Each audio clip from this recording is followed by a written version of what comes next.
Hello friends, मेरा नाम प्रीति है और आपका बहुत बहुत स्वागत है आपके इस यूट्यूब चैनल पर जिसका नाम है लेट्स ब्रेक इट। यहाँ हम एनटी यूजीसी नेट पेपर 1 की तैयारी करते हैं हिंदी में। तो जिसने भी चैनल को सब्सक्राइब नहीं किया है जल्दी से हमारे चैनल को सब्सक्राइब कर लीजिए। इसी के साथ साथ आप हमारे टेलीग्राम चैनल से भी जुड़ सकते हैं जिसका नाम है let's break NET JRF with Preeti. और यहाँ जुड़ना इसलिए ज़रूरी है बिकॉज क्लास की जितनी पीडीएफ्स होती है और जो मैं आपके एमसीक्यूज और पीवाईक्यूज टेस्ट सीरीज जो भी होती है उसकी सारी पीडीएफ आपको यहीं पर मिलेगी, इस टेलीग्राम चैनल पर मिलेगी। ठीक है, तो जल्दी से जुड़ जाइए। और हम जो है रिसर्च एप्टीट्यूड पढ़ रहे हैं, पेपर 1 में रिसर्च एप्टीट्यूड हिंदी में पढ़ रहे हैं हम। और आज का जो हमारा टॉपिक है वो है प्राथमिक प्रदत्त एकत्रण के प्रकार, यानी कि प्राइमरी डेटा कलेक्शन के मेथड्स। लास्ट वीडियो में हमने डेटा कलेक्शन को पढ़ लिया है, किस तरीके से क्या होता है, उसका अर्थ क्या है। फिर डेटा कलेक्शन के मेथड्स पढ़े थे हमने। उसके बाद प्राइमरी जिसमें हमने जो है विषयगत और वस्तुनिष्ठ डेटा पढ़ा और गुणात्मक वस्तुनिष्ठ, बहुत मतलब इस तरीके से हमने 3 टाइप्स के पढ़े थे जिसमें प्राइमरी डेटा और सेकेंडरी डेटा को भी हमने पढ़ा था, जो कि बहुत ही इंपॉर्टेंट है। मैंने लास्ट वीडियो में भी यही कहा था, तो जिसने भी वो वीडियोस नहीं देखे हैं तो वो जाकर देखें आफ्टर दिस वीडियो। तो आज जो है हम प्राइमरी डेटा और सेकेंडरी डेटा हम देख आए थे कि होता क्या है और किस तरीके से होता है। सेकेंडरी डेटा के मेथड्स भी देख कर आए थे और अब हमें देखना है प्राइमरी डेटा के मेथड्स, जो कि बहुत इंपॉर्टेंट है। इससे डायरेक्ट क्वेश्चन आ जाता है, जैसे कि डेल्फी टेक्निक हो गया, इंटरव्यूज हो गए, प्रोजेक्टिव टेक्निक हो गई। ये यहाँ पर ये आपको जो है डायग्राम शो हो रहा होगा। यहाँ पे मैंने डायग्राम इसीलिए रखा है आपको कि जो प्राइमरी डेटा कलेक्शन के मेथड्स होते हैं वो यहाँ पर बिल्कुल क्लियर हो जाए आपको। अब एक एक मेथड को हम अच्छे से डीपली समझेंगे और होता क्या है और किस तरीके से ये टेक्निक यूज की जाती है प्राइमरी डेटा कलेक्शन में, वो भी हम यहाँ पर देखेंगे। और से डायरेक्ट क्वेश्चन आता है, इसलिए आपको ध्यान से समझना है और देखना है। तो प्राइमरी डेटा कलेक्शन मेथड में क्या क्या है, डेल्फी टेक्निक है, फोकस ग्रुप इंटरव्यू होता है, इंटरव्यू भी अलग अलग तरीके से, वो टेलीकॉम के थ्रू भी हो सकता है, मेल के थ्रू भी हो सकता है और डायरेक्ट भी हो सकता है। पोल्स होते हैं, मीन्स अलग अलग तरीके से हम प्राइमरी डेटा को कलेक्ट कर सकते हैं। जैसे पोल पोल तो आप समझ ही रहे होंगे, है ना। जब हम क्वेश्चन देते हैं और उसमें 4 ऑप्शन देकर आपको पोल दिया जाता है कि इसमें से कौन सा तो ज्यादा मतलब जहाँ पे मेजोरिटी जाती है उसे ही माना जाता है। सर्वेज होते हैं, ठीक है ना, और स्टैटिकल मेथड्स भी होते हैं काफी सारे। ठीक है, तो इनको हम जो है एक एक करके समझेंगे। डेल्फी टेक्निक वगैरह इनसे बिल्कुल डायरेक्ट क्वेश्चन आ जाते हैं, इसलिए इनको एक एक करके समझ लेंगे। यहाँ पर कुछ मिसिंग भी है इस डायग्राम में, तो वो मैंने यहाँ पर रख लिया आपके, तो उसे भी हम ध्यान से समझेंगे और देखेंगे कि ये है क्या। सबसे पहले आएंगे हम, सबसे पहली बात करेंगे प्रश्नावली विधि पर, यानी कि क्वेश्चनरीज मेथड पर। क्वेश्चनरी मेथड किस तरीके से होता है, प्राइमरी डेटा है, ये याद रखना है। प्राइमरी डेटा के बारे में हमने ये पढ़ा था कि फर्स्ट हैंड होता है, खर्चीला होता है, इसमें समय ज्यादा जाता है, थोड़ा सा कठिनता होती है जो कलेक्ट कर रहा है उसे, यानी कि रिसर्चर को। क्यों? क्योंकि फर्स्ट हैंड होता है। यहाँ पर जो है ऑलरेडी हमारे पास पक्की पकाई, जैसे बोलते हैं ना कि ऑलरेडी सब है, हमारे पास बुक्स है, वहां से हमने जाकर देखा या नहीं, ये थोड़ा सा डिफिकल्ट होता है। तो सबसे पहले क्वेश्चनरी मेथड में देख लेते हैं क्या है।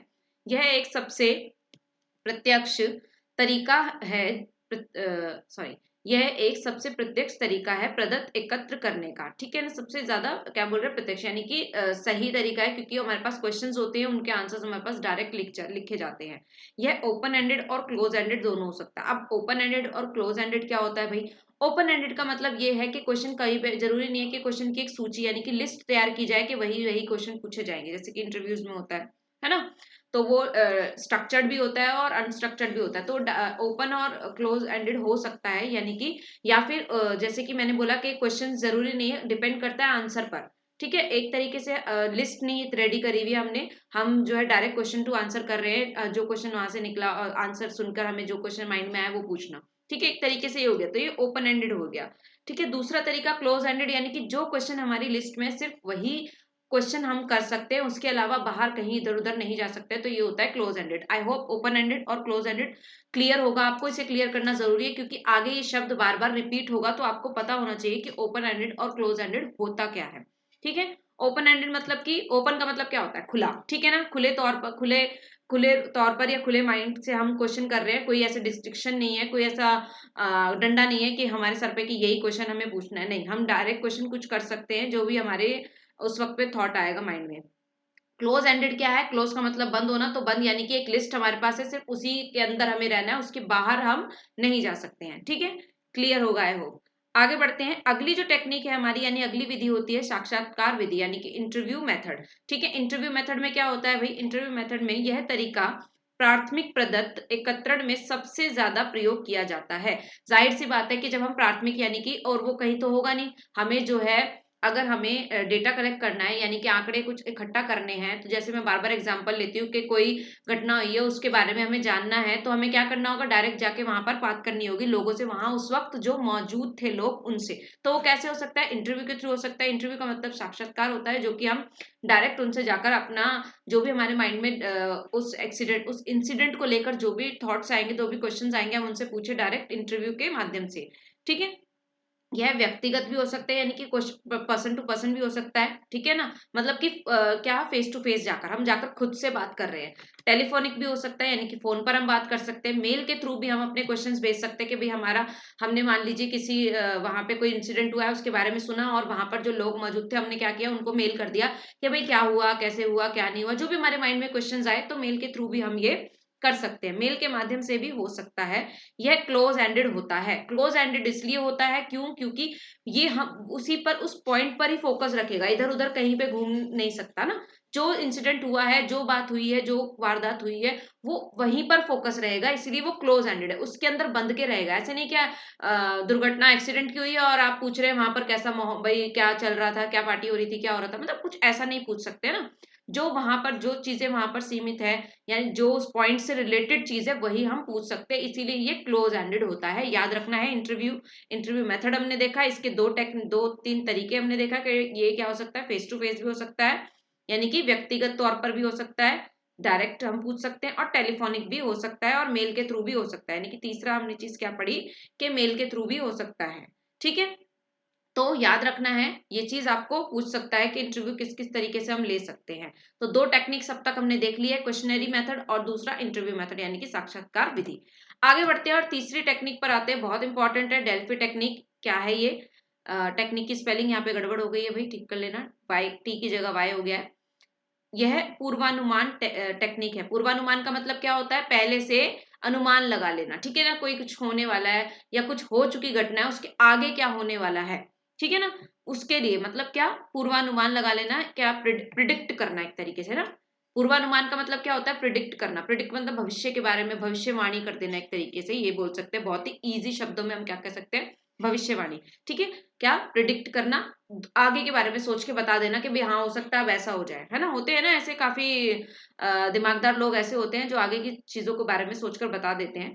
आगे देखते हैं, जहां शोधकर्ता विद्वानों के एक पैनल से व्यक्तिगत या फिर मेल प्रश्नावली के माध्यम से जानकारी या फिर डेटा एकत्रित करता है। यहाँ पर ये पिक्चर नजर आ रही है आपको, यहाँ पर मैंने रखी है इसीलिए, यहाँ पर कुछ लोग होते हैं, देखो ये एक भी पर्सन से भी हो सकता है और ज्यादा लोगों से भी हो सकता है। ठीक है, तो यहाँ पर क्या होता है, जहाँ शोधकर्ता जो है वो क्या करता है, कुछ विद्वान, जैसे मैंने बोला ना, कुछ ज्यादा दिमागदार लोग जो होते हैं, मतलब इंटेलिजेंट पर्सन जो होते हैं, विद्वान जो होते हैं, साइंटिस्ट जो होते हैं, वो क्या करते हैं, पहले से क्या कर लेते हैं, प्रिडिक्ट कर लेते हैं, अगर कुछ चीज को सामने देख रहे हैं। और सिक्स सेंस भी होता है कई लोगों के पास, तो नॉर्मली भी प्रिडिक्ट कर लेते हैं लोग, है ना। तो ये एक पैनल होता है इनका एक, ठीक है, पैनल यानी कि 2 4 5 10 लोग होते हैं उसके अंदर। और कोई घटना है, जैसे कि मान लीजिए अब कुछ होने वाला है, हमारे देश में भी कुछ चीजें होती है, तो बैठकर विचार तो करते होंगे ना कि भाई क्या होना चाहिए आगे, कैसे होना चाहिए, क्या चीज इसको सही कर सकते हैं और क्या चीज से ये गलत हो सकता है, ये सब चीजें। तो एक पैनल के थ्रू पैनल बनाया जाता है, उसमें व्यक्तिगत या तो फेस टू फेस, जैसे कि यहाँ पर इस मीटिंग में दिख रहा होगा आपको, यहाँ पर जो ये पिक्चर रखी है मैंने, ये एक मीटिंग चल रही है, एक जो है डेल्फी टेक्निक का यूज हो रहा है, यहाँ पर जो है क्वेश्चंस पूछे जा रहे हैं कि आगे क्या होना चाहिए, कैसे होना चाहिए। विद्वान यहाँ पर बैठे हुए हैं, काफी सारे साइंटिस्ट या फिर बुद्धिमान लोग। तो या तो ये व्यक्तिगत हो सकता है, या फिर इनको क्या कर सकते हैं, मेल भेजकर, टेलीफोनिक भी हो सकता है, के माध्यम से जानकारी या फिर डेटा जो भी है उस रिसर्च के लिए, उस विषय के लिए, वो सब एकत्र करना। तो ये होती है डेल्फी टेक्निक। याद रखना है, डेल्फी टेक्निक से बहुत डायरेक्ट क्वेश्चन आ सकता है। कैसे होती है, इसमें पूर्वानुमान लगाया जाता है, यानी कि इसे पूर्वानुमान टेक्निक है, ये एक तरीके से प्रिडिक्ट कर दिया जाता है। दूसरा इसमें क्या होता है, एक विद्वानों का पैनल होता है, ठीक है, उसमें क्या है, व्यक्तिगत या फिर मेल के थ्रू भी क्या कर सकते हैं, जानकारी इकट्ठी कर सकते हैं। और यहाँ पर जो विद्वान है, यहाँ पर जो साइंटिस्ट है, यहाँ पर जो बुद्धिमान लोग हैं, वो क्या करते हैं, प्रिडिक्ट करते हैं आगे क्या होने वाला है किसी भी सिचुएशन को लेकर। नेक्स्ट आगे बढ़ते हैं और अगली टेक्निक पर आते हैं, क्या है, केस स्टडी। क्या है, केस स्टडी। अब यहाँ पर जो है मैंने यहाँ पर ये यूंग की एक परिभाषा को रखा है जिससे कि इजीली आपको समझ में आ जाएगा। यूंग के अनुसार केस स्टडी किसी इकाई के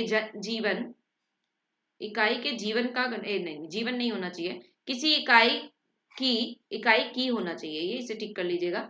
इकाई की गणवेशना, किसी भी इकाई यानी कोई यूनिट है हमारे पास या कोई चीज हो रही है आसपास हमारे, गणवेशना का मतलब हाइपोथेसिस ही होता है, ठीक है ना, सॉरी रिसर्च करना होता है, गणवेशना तथा विश्लेषण की पद्धति है। क्या केस स्टडी क्या है? एक तरीके से एनालाइज करना। देखो केस स्टडी सिंपल सी, बहुत ही सिंपल लैंग्वेज का वर्ड है ये तो। केस स्टडी नॉर्मली भी हम बोलते हैं, कुछ घटना हुई है या कोई इंसिडेंट हो गया तो उस केस को, कोई केस हो गया तो उसको क्या करते हैं? स्टडी करते हैं ना, डीपली उसके बारे में एनालाइज करते हैं, भाई क्या हुआ, कैसे हुआ, कब हुआ, कितने लोग थे वहां, कितने लोगों ने उसे देखा, ये सब चीजें। तो क्या है, ये एक तरीके से रिसर्च की या फिर विश्लेषण करने की एक पद्धति है, क्या? Case study. चाहे वह एक व्यक्ति, परिवार, संस्था, अस्पताल, सांस्कृतिक समूह, संपूर्ण समुदाय हो, अर्थात केस स्टडी जो है गुणात्मक विश्लेषण का एक रूप है।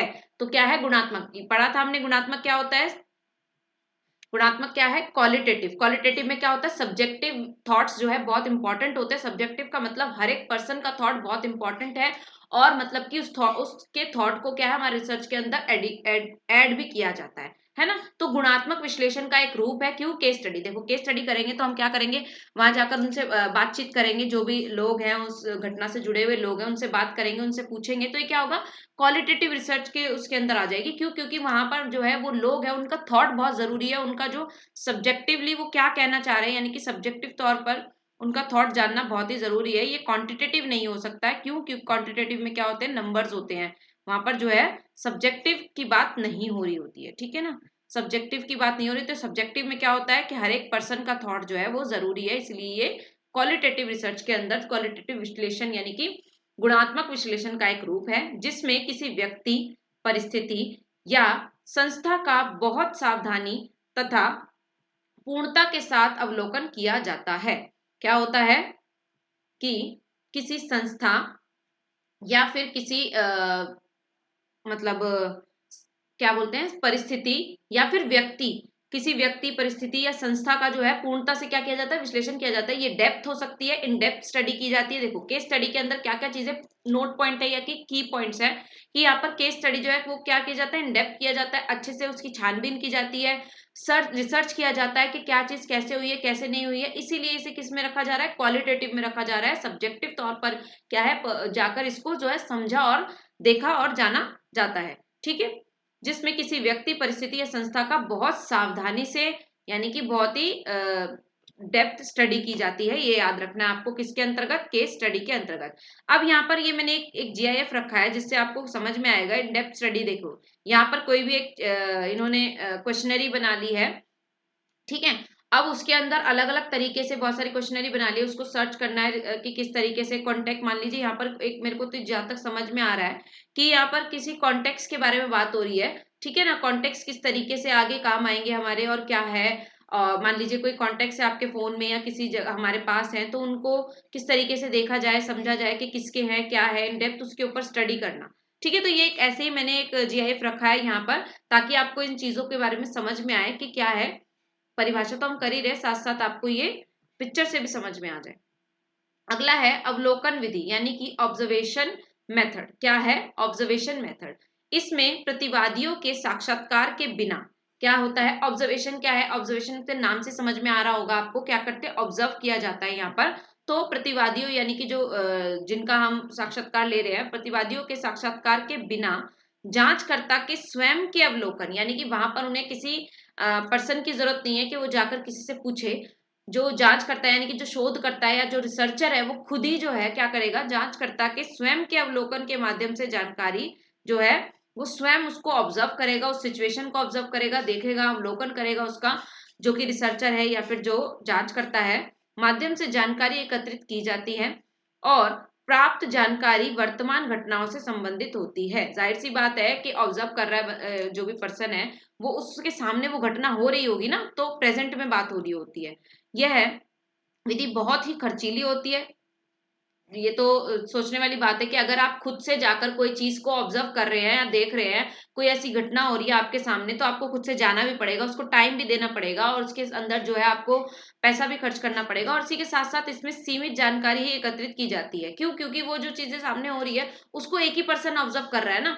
देखो, जितने माइंड होते हैं उतने ज्यादा थॉट्स होते हैं, तो ज्यादा लोग देखेंगे, ज्यादा लोगों से पूछा जाएगा, तो ज्यादा इन्फॉर्मेशन हमारे पास आएगी। लेकिन अगर एक ही रिसर्चर है और वो एक चीज को देख रहा है, तो वो सारे एस्पेक्ट्स नहीं देख सकता किसी एक सिचुएशन के, है ना। हर तरीके से वो सोच नहीं सकता है, तो सीमित जानकारी उसे मिलेगी और ये ज्यादा खर्चीली भी होती है। कौन सी टेक्निक? Observation method. अगला जो हमारा मेथड है वो है focus group interview. Focus group में क्या होता है? इस विधि के अंतर्गत एक जो है 6 से 12 विद्वान लोगों का ग्रुप होता है। क्या होता है? ग्रुप, एक ग्रुप में जो है फोकस ग्रुप, नाम से समझ में आ रहा है आपको, लेकिन इनका एक पॉइंट पर, एक किसी चीज पर लेकर क्या होता है, फोकस होता है, और उसी को लेकर इनका इनका जो इंटरेक्शन है, इनका जो बातचीत है, वो उसी पॉइंट को लेकर फोकस्ड होती है। ठीक है। इसमें कितने लोग होते हैं? 6 से 12 विद्वान हो सकते हैं। ठीक है ना। लोगों का एक ग्रुप होता है जो साथ बैठकर एक समस्या पर क्या करते हैं? विचार करते हैं और अपने अपने विचार रखते हैं। यह मेथड भी व्यापक रूप से डेटा जो है कलेक्ट करने के लिए या फिर एकत्र करने में काम में लाया जाता है। अब आपको लग रहा होगा ये डेल्फी टेक्निक में भी कुछ ऐसा ही पढ़ा हमने। यहाँ पर भी क्या होता है कि एक पैनल बना दिया जाता है और ये जो है लोग अपने विचार को जो है क्या करते हैं, यहाँ पर प्रिडिक्ट करते हैं। लेकिन इसमें बहुत ही एक छोटा सा माइनर सा क्या है डिफरेंस है जो आपको याद रखना है। यहाँ पर जो है पूर्वानुमान लगाया जा रहा है, कोई एक सिचुएशन हो गई, उसके आगे क्या होना है। लेकिन यहाँ पर जो है सिचुएशन ऑलरेडी जो है जो भी इंसिडेंट है वो ऑलरेडी हो चुका है। उसके बाद जो है किसी एक समस्या पर बैठकर क्या किया जा रहा है? विचार किया जा रहा है कि उस समस्या को कैसे सुलझाया जाए। तो प्रिडिक्शन यहाँ नहीं है। तो दोनों में डिफरेंस आपको जानना बहुत जरूरी है। डेल्फी और फोकस ग्रुप में कंफ्यूज नहीं होना है। यहाँ पर प्रिडिक्ट कर रहा है, किसमें? डेल्फी टेक्निक में क्या करना है, कर रहा है भविष्यवाणी कर रहा है, पूर्वानुमान लगा रहा है कि आगे क्या हो सकता है। लेकिन फोकस ग्रुप में क्या कर रहा है? वो एक समस्या, एक घटना ऑलरेडी घट चुकी है, एक समस्या ऑलरेडी खड़ी हो चुकी है, उसका सॉल्यूशन क्या होगा, ये जो है लोग बैठकर 4 5 6 10 लोग बैठकर आपस में क्या करेंगे? बातचीत के थ्रू एक दूसरे को अपने डिस्कशन के थ्रू, अपनी थॉट्स के थ्रू क्या करेंगे? उस पर बातचीत करेंगे और उसको क्या करेंगे? उस सिचुएशन को या उस समस्या को सॉल्व करेंगे। अपने अपने विचार रखते हैं और यह मेथड भी बहुत व्यापक होता है जिसमें हम डेटा कलेक्ट करते हैं और किसके लिए काम में लाया जाता है? ज्यादा डेटा कलेक्ट करने के लिए काम में लाया जाता है। क्यों? क्योंकि यहाँ पर काफी लोग होते हैं, काफी जो है विद्वान लोग होते हैं और वो अपने थॉट्स को देते हैं और समस्या का जल्दी से जल्दी निवारण भी हो जाता है। आगे बढ़ते हैं और अगली टेक्निक पर आते हैं। आई होप आपको अब तक हमने जितनी टेक्निक्स की है वो, मतलब जितनी भी मेथड्स और जितनी भी विधियां की है वो अच्छे से क्लियर होगी। हमने की है क्वेश्चनरी मेथड किया हमने, उसके बाद हमने इंटरव्यू मेथड किया। बहुत ही इजी है, बिल्कुल की पॉइंट से आपको पकड़ लेना है कि एक की पॉइंट को कि इसमें ये चीज कही जा रही है। और जो मेन थी वो डेल्फी टेक्निक और फोकस वाली फोकस ग्रुप है। और अब प्रोजेक्टिव जो हम करेंगे वो, ये तीन जो है बहुत इंपॉर्टेंट है जिसको आपका की पॉइंट से समझ लेना है बस। ठीक है। केस स्टडी किया हमने, वो तो इजी है, आपको समझ में आ गया होगा। ऑब्जर्वेशन मेथड भी आपको क्लियर होगा, बस फोकस ग्रुप और डेल्फी पे आपको ध्यान देना है। अगली जो आती है हमारी, वो कौन सी विधि है? Projective technique. यानी कि इसमें क्या है? प्रोजेक्टिव टेक्निक में क्या है भाई? प्रोजेक्टिव टेक्निक असंरचित यानी कि अनस्ट्रक्चर्ड व प्रत्यक्ष मेथड होता है। ठीक है। जहां पर साक्षात्कारता यानी कि जो इंटरव्यूअर है वो उत्तर देने में इच्छुक नहीं है, यानी कि उसकी इच्छा नहीं है। अब देखो, बहुत ही सिंपल सा है ये वाला भी, इजीली आप समझ सकते हैं। मान लीजिए कि कोई घटना हुई है, लेकिन डर के मारे ना, मतलब कोई दुर्घटना हुई है, कोई एक्सीडेंट हो गया मान लो हमारे सामने। ठीक है। किसी तो जो रिसर्चर है या फिर जो मीडिया है, मीडिया वाला कोई बंदा है, वो जाकर उससे पूछ रहा है, लेकिन किसी के डर से वो इंसान जो है बताना नहीं चाहता है कि हुआ क्या है या किसकी गलती थी। ठीक है। वो बताना नहीं चाहता, वो क्या है? अनिच्छुक है। ठीक है। इच्छा नहीं है उसकी बताने की, यानी कि वो बिल्कुल भी इसके हक में नहीं है कि वो बताए। ठीक है। जो साक्षात्कारता है यानी कि जो इंटरव्यूअर है वो, इसके अंतर्गत साक्षात्कारदाता निम्न तरीकों से अब क्या करेगा? अब उसको तो भाई चाहिए, न्यूज चाहिए उसको। मीडिया वाला जो पर्सन होगा या जो फिर जो इंटरव्यूअर, जो इंटरव्यू लेने वाला होगा, उसको तो उसे चाहिए ना न्यूज। वो अपने न्यूज चैनल पे कुछ तो दिखाएगा उस घटना को लेकर, और जितनी न्यूज जल्दी किसी चैनल पर आती है उसकी टीआरपी उतनी ज्यादा बढ़ती है। तो उसे चाहिए कि भाई वो उसे बताए कुछ ना कुछ। तो वो क्या करेगा? उसकी इच्छा नहीं है, प्रोजेक्टिव मेथड है ये, ध्यान रखना है, प्रोजेक्टिव टेक्निक है। उसकी जो इंटरव्यूअर है उसकी इच्छा नहीं है इंटरव्यू देने की, लेकिन वो कुछ ऐसी टेक्निक्स का यूज करेगा जिससे कि वो इनडायरेक्टली उसे उस घटना के बारे में बता देगा। अब वो क्या क्या हो सकता है कि मान लो कई तरीकों से जो है जानकारी या फिर डेटा को जो है जानकारी या फिर डेटा को एकत्रित करने की कोशिश करता है, जैसे कि रोल प्ले करके, यानी कि कुछ ऐसी सिचुएशन आसपास उसने खड़ी कर दी है कि ऑटोमेटिकली उसके जो वहां पर यानी कि जो विटनेस होगा वो ऑटोमेटिकली अपना जो है सब चीजें बता देगा। या फिर कार्टून कॉम्प्लेक्शन, ये सब मेथड्स है, जरूरी नहीं कि एक्सीडेंट वाला मैंने एग्जाम्पल लिया है तो ये वहीं पर लगेगा। काफी सारी ऐसी चीजें हैं, ये अलग अलग सिचुएशंस में अलग अलग मेथड्स का यूज कर सकता है। शब्द भंडार और शब्द सीडी के माध्यम से, या फिर वाक्य पूर्ति, या फिर पिक्चर के माध्यम से भी कर सकता है ना, पिक्चर दिखाकर उसको एक एक पिक्चर दिखाएगा इनडायरेक्टली कि भाई ये क्या पिक्चर, इससे क्या समझ में आ रहा है आपको, तो उसके दिमाग में जो चीजें आएंगी वो उस वक्त पे बोलेगा, है ना। या फिर वाक्य पूर्ति, उसने आधा वाक्य लिख दिया, आधा वाक्य उसे खुद पूरा करना है। अब देखो जिसके दिमाग में वही चीज चल रही होती है, तो जाहिर सी बात है कि जैसे हमारे को वो चीज सामने दिखाई देगी तो क्विकली हम क्या करेंगे, उसको क्विक हमारे माइंड में वो थॉट आएगा और क्विकली हम उसको बोल देंगे, तो है ना। ये टेक्निक इसी तरीके की होती है कि सामने वाले की इच्छा नहीं है लेकिन फिर भी जो है इंटरव्यूअर क्या करेगा, उसका इंटरव्यू ले लेगा। और कैसे लेगा, कुछ टेक्निक्स का यूज करके, या तो रोल प्ले करके या पिक्चर्स दिखाकर उसको कि भाई इस पिक्चर से आपको क्या लग रहा है कि क्या होना चाहिए। इस तरीके, जैसे मूवीज में देखते हैं ना हम, जब कई बार ऐसा होता है विटनेसेस क्या होते हैं अपने बयान देने के लिए राजी नहीं होते हैं किसी के डर से, तो कुछ अलग अलग तरीके यूज किए जाते हैं। या फिर बच्चों का कह सकते हैं कि बच्चों से हम जब बात निकलवाना चाहते हैं तो कुछ कुछ तरीकों से हम बोलते हैं कि भाई ऐसे कि वो इस तरीके से हमें अपने मन की बात बता सकता है या इस तरीके से बता सकता है। अब यहाँ पर ये आपको क्लियर होगा परिभाषा के थ्रू। इसके अलावा आप ये जीआईएफ देख के भी समझ सकते हैं। देखो यहाँ पर एक पिज्जा है, ठीक है ना, ये बीच में पिज्जा रखा है। अब वो पिज्जा को लेकर ना काफी सारे थॉट्स बन रहे हैं, हैप्पीनेस भी हो सकती है इससे, बॉन्डिंग भी बनेगी इससे, और क्या क्या बता रहा है, पीस ऑफ माइंड भी हो सकता है, और एंजाइटी भी हो सकती है। देखो अलग अलग तरीके हैं, अलग अलग लोग अलग अलग इसको सोचेंगे। देखो अब मान लीजिए हमारे पेरेंट्स के बारे में, हम हमारे पेरेंट्स के सामने हम पिज्जा के बारे में बात करेंगे और हमें पिज्जा ही खाना है बस ऐसा बोलेंगे, या कुछ जंक फूड खाना है, तो उनके माइंड में क्या आएगा सबसे पहला थॉट कि नहीं ये जंक फूड है और ये हमारी हेल्थ के लिए अच्छा नहीं है, इससे एंजाइटी हो सकती है, ठीक है। लेकिन वहीं हम किसी बच्चे से बात करेंगे तो वो क्या कहेगा, इट्स वेरी चीजी और मजा आता है खाने में, तो उसके लिए क्या है, ये हैप्पीनेस है। भाई अलग अलग थॉट निकल रहे हैं, एक ही पिक्चर को देखकर अलग अलग थॉट्स आ रहे हैं, ठीक है। और क्या हो सकता है इसके अलावा कि किसी सेलिब्रेशन में अगर हम यूज कर रहे हैं तो बॉन्डिंग बना सकता है कि भाई हाँ हमारे कोई सेलिब्रेशन है तो उसमें हम चीजों को यूज कर रहे हैं, ठीक है।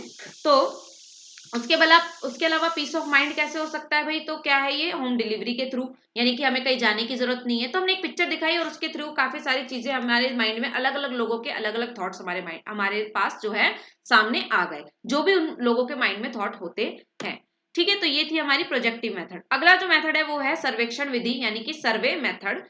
सर्वे मेथड के अंदर क्या है, ये बहुत इंपॉर्टेंट है, ये कुछ मेथड्स हमने किए और ये लास्ट है आज की प्राइमरी मेथड के अंतर्गत, लास्ट इंपॉर्टेंट मेथड है, और होते तो बहुत सारे लेकिन ये मेथड्स इंपॉर्टेंट है और इसी के अंतर्गत बाकी सारे मेथड्स भी जो है समाहित हो जाते हैं।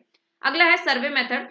सर्वेक्षण शोध सर्वेक्षण शोध मुख्यतः विचार या फिर मतों और भावनाओं के आंकलन को कहा जाता है। सर्वेक्षण का जो शोध है, सर्वेक्षण विधि है, वो क्या है, विचार है या फिर मतों या भावनाओं के आंकलन, आंकलन करना मतलब एनालाइज ही करना एक तरीके से, को कहा जाता है। यह सीमित एवं विशिष्ट हो सकता है, ठीक है। क्या हो सकता है, या तो सीमित भी हो सकता है, यानी कि छोटा सा जगह पर गए हम, वहीं पर सर्वे कर लिया हमने और वो चीज खत्म हो गई, या फिर वैश्विक और व्यापक भी हो सकता है, बड़े पैमाने पर। देखिए अभी जैसे कोविड का मान सकते हैं हम, अ, थोड़ा सा बैकग्राउंड जो भी साउंड आ रहा है उसके लिए आई एम सॉरी, थोड़ा सा आप इग्नोर कीजिएगा अगर बैकग्राउंड साउंड आपको ज्यादा आ रहा है तो, ठीक है। आप फोकस कीजिए, जो मैं बोल रही हूँ उस पर फोकस कीजिएगा, ठीक है। आगे बढ़ते हैं। हाँ तो ये वैश्विक भी हो सकता है। हाँ तो मैं क्या कह रही थी, कोविड के बारे में बात करती, कोविड-19 के बारे में वैश्विक तौर पे हुआ है, व्यापक भी हुआ है, सर्वे हुआ है ना। देखिए जब कोविड का जो इंजेक्शन था, यानी कि कोविड के लिए जो लगाया जा रहा था आपको, इंजेक्शन लगाए जा रहे थे, तो उसका क्या हुआ आफ्टर दैट, एक डोज के बाद, 2 डोज के बाद क्या हुआ, सर्वे हुआ, और ये बड़े पैमाने पर हुआ है, बहुत ही व्यापक तौर पर हुआ है, ठीक है ना। ये सर्वे वैश्विक में हुआ है, वैश्विक तौर पर भी हुआ है और भारत में भी हुआ है, जिससे कि हमें पता चल गया इस सर्वे के बाद कि कितने लोगों को जो है वैक्सीनेशन हो गया है और कितने लोगों का नहीं हुआ है। तो ये बड़े पैमाने पर भी हो सकता है और सीमित भी हो सकता है।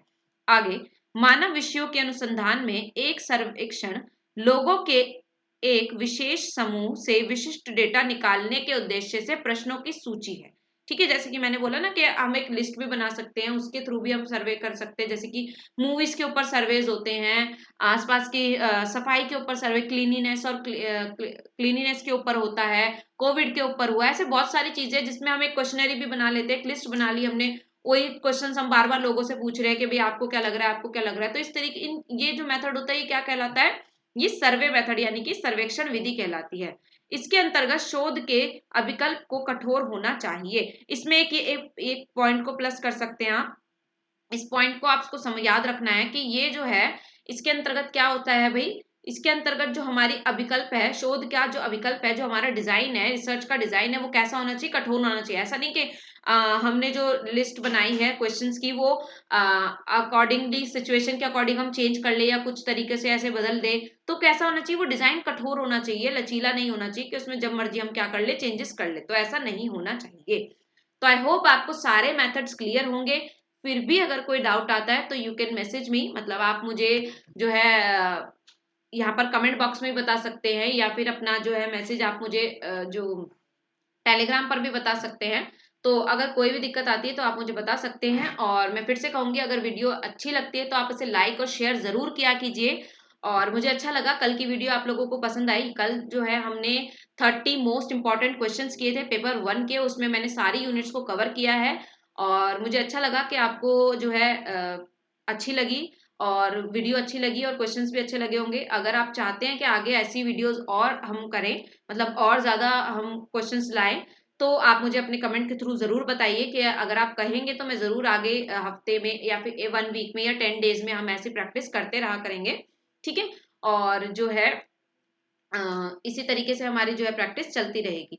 तो चलिए वीडियो को एंड करते हैं। Thank you so much. कोई भी प्रॉब्लम आए तो आप मुझे कमेंट के थ्रू बता सकते हैं।